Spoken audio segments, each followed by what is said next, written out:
तो आज के इस वीडियो में हम बात करने वाले हैं कि कैसे आप तारों के डिस्टेंस को नाप सकते हो। अब तारों के डिस्टेंस को नापने के लिए बहुत से मेथड है, जैसे radioactive method, laser method, radar और पैरेलैक्स मेथड एटसेट्रा। बट हम इन सभी मेथड्स को ना पढ़कर केवल एक मेथड में ही फोकस करेंगे। तो आज के इस वीडियो में हम पैरेलैक्स मेथड के बारे में जानेंगे। अब इससे पहले कि हम सीधा टॉपिक में आए, हमें कुछ कंसेप्ट्स को समझना होगा जो कि बेसिक्स हैं। अब एक बार आप खुद सोच कर देखो कि कैसे हम एंगल को मेजर करते हैं, डिग्री से, राइट। बट आपको ये जान लेना चाहिए कि एंगल को मेजर करने के दो और तरीके भी हैं। पहला है रेडियन और दूसरा है ग्रेड्स।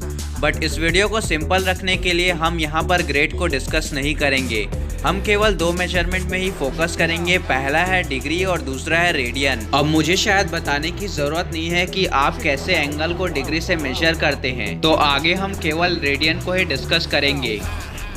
अगर मैं रेडियन को बहुत ही सिंपल लैंग्वेज में समझाऊं तो ये मास की यूनिट की तरह है। जैसे हम किसी के वजन को ग्राम या किलोग्राम में मेजर करते हैं, उसी तरीके से हम एंगल को डिग्री या रेडियन में मेजर करते हैं। अब जैसे हम सभी को पता है कि 1 kilogram is equal to 1000 gram होता है, उसी तरीके से 1 degree is equal to pi by 180 radian होता है। यहाँ पाई एक कांस्टेंट की तरह काम करता है जिसका वैल्यू फिक्स होता है। पाई इज इक्वल टू 22/7 और 3.14। अब हम एक सर्कल को कंसिडर करते हैं। हम मान लेते हैं कि इसका रेडियस r है जो थीटा एंगल बना रहा है। अब इन दोनों रेडियस के बीच में आपको जो लाइन दिख रहा है उसे आर्क लेंथ कहा जाता है। अब मैथमेटिक्स में इन तीनों टर्म्स के बीच में एक रिलेशन होता है, theta is equal to L by R। और ये बहुत इंपॉर्टेंट रिलेशन है बिकॉज इसी रिलेशन का यूज करके हम तारों के डिस्टेंस को कैलकुलेट कर सकते हैं। अब अगर आपको ये जानने में इंटरेस्ट है कि इसका डेरिवेशन कैसे हुआ, तो आप इस इमेज को देख सकते हो। अगर आपको कोई भी स्टेप में दिक्कत आती है तो आप मुझे नीचे कमेंट में लिख सकते हो, मैं उसका रिप्लाई देने की कोशिश जरूर करूंगा। तो आइए अब हम इस इक्वेशन को शॉर्ट में डिस्कस कर लेते हैं। अब यहाँ पर थीटा को एंगल कहा जाता है। इस थीटा को रेडियन से मेजर किया जाता है, जैसे हमने पहले डिस्कस किया था। और R का मतलब होता है radius of the circle. L जैसे कि मैंने बताया कि आर्क लेंथ को कहा जाता है। और इस केस को समझने के लिए आप ये सिंपली समझ सकते हो कि दो रेडियस के बीच में जो आपको कर्व लाइन दिख रहा है उसे आर्क लेंथ कहा जाता है। तो आइए अब हम एक्चुअल में पैरेलैक्स मेथड को डिस्कस करते हैं। हम सपोज कर लेते हैं कि ये हमारी धरती है और ये वो प्लेनेट भी है जिसके डिस्टेंस को हमें कैलकुलेट करना है। हम सपोज करते हैं कि धरती के पॉइंट A से हम प्लेनेट P को देख रहे हैं, तो हमें एक स्ट्रेट लाइन दिखेगा।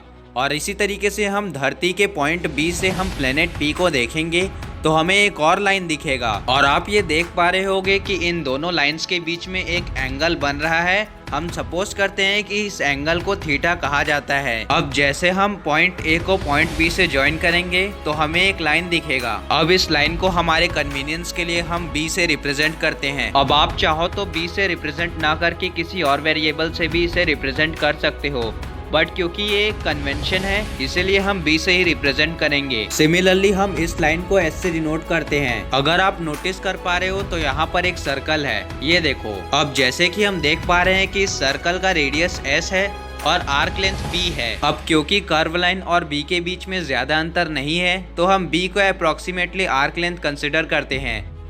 और इसी तरीके से इस सर्कल में एक थीटा यानी कि एंगल भी है। तो अब जैसे आपको रिलेशन याद होगा, theta is equal to L by R, और आपको इस फिगर से दिख रहा होगा कि arc length is equal to B है और radius is equal to S। तो हम इस इक्वेशन में इन दोनों वेरिएबल्स को रिप्लेस कर देते हैं। अब ये इक्वेशन कुछ ऐसा दिखेगा और यहाँ पर S को लेफ्ट हैंड साइड में और थीटा को राइट हैंड साइड में शिफ्ट करने से हमें मिलेगा S is equals to B by theta. अब यहाँ पर S distance between earth and planet है और B distance between 2 point in the earth. और इन दोनों लाइंस के बीच में एक एंगल है, इस एंगल को हम थीटा से रिप्रेजेंट कर चुके हैं। तो आइए हम इसी रिलेशन से एक प्रॉब्लम को सॉल्व करते हैं। स्क्रीन में आपको जो प्रॉब्लम दिख रहा है उसे आप सॉल्व करने की कोशिश कीजिए, जिससे आपको कॉन्सेप्ट और क्लियर हो सके। अब अगर आपने वीडियो को पॉज करके इसे सॉल्व कर लिया है तो आइए का सॉल्यूशन देखते हैं। अब क्वेश्चन में जैसे हमें B का वैल्यू 500 किलोमीटर दिया है और theta is equal to 5 radians दिया है और हमारे पास फॉर्मूला है S is equal to B by theta, तो हम इस दोनों वैल्यूज को इस फॉर्मूला में पुट कर देते हैं। यहाँ पर B का वैल्यू जैसे कि 500 है तो ऊपर में B की जगह पे 500 आ जाएगा और थीटा का वैल्यू जैसे कि 5 रेडियंस है तो नीचे 5 आ जाएगा। अब इस इक्वेशन को डिवाइड करने से हमें मिलेगा 100 किलोमीटर। अब जैसे कि आप नोटिस कर पा रहे होंगे कि ये एक फेक प्रॉब्लम था जिसे मैंने क्रिएट किया था फॉर सिंप्लिसिटी, और हमें इस फेक प्रॉब्लम से ये पता चला कि प्लेनेट हमारे धरती से 100 किलोमीटर दूर है। अब आइए हम एक एक्चुअल प्रॉब्लम करते हैं। मान लो कि b का वैल्यू दिया है 6.4 into 10⁶, theta is equals to given है 57 into 60 pi upon 3600 into 180 radians. तो आपको कैलकुलेट करना है कि distance between moon and earth कितना है। आप चाहो तो पाई की जगह पे 22/7 पुट कर सकते हो। तो अगर आपने वीडियो को पॉज करके इसका सॉल्यूशन कर लिया है तो आइए अब इसका सॉल्यूशन देखते हैं। अब इस प्रॉब्लम के हिसाब से जैसे कि हमें b का वैल्यू दिया है 6.4 इंटू 10⁶ मीटर्स, तो हम ऊपर में b की जगह पे 6.4 इंटू 10⁶ पुट कर सकते हैं। और जैसे हमें थीटा का वैल्यू दिया है 57 into 60 into pi upon 3600 into 180,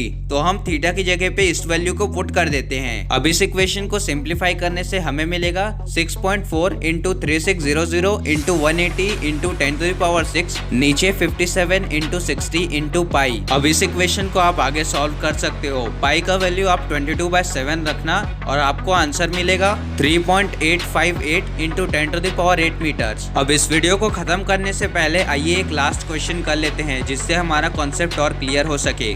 suppose करिए कि b का वैल्यू है 6400 kilometre, theta is equals to π/6 है। पाई का वैल्यू आप 22/7 रख सकते हैं। तो आपको प्लेनेट एक्स का डिस्टेंस को कैलकुलेट करना है। तो इस प्रॉब्लम में भी सेम आपको b और थीटा के वैल्यू को पुट कर देना है और हमें s का वैल्यू मिलेगा 12,218 किलोमीटर। तो यही था पैरेलैक्स मेथड जिससे हम तारों की दूरी को कैलकुलेट कर सकते हैं। आई होप कि आपको समझ में आया होगा। अब जाते जाते मैं आपको एक बात कहना चाहता हूँ। इस वीडियो में मैंने आपको जो भी चीज़ें बताई है वो बहुत ही बेसिक लेवल पे बताई है जिससे नॉन मैथमेटिक्स बैकग्राउंड वाले लोगों को भी समझ में आ जाए। तो इस वीडियो से ज़्यादा उम्मीदें मत रखना क्योंकि इस वीडियो में मैंने आपको जो भी चीज़ें बताया है वो बहुत ही बेसिक लेवल पे बताया है, बाकी आपको एक्सप्लोर करना है। तो मुझे उम्मीद है कि आपको ये वीडियो अच्छा लगा होगा, और अगर हाँ तो मुझे नीचे कमेंट में लिखकर ज़रूर बताना कि आपको ये वीडियो कैसा लगा।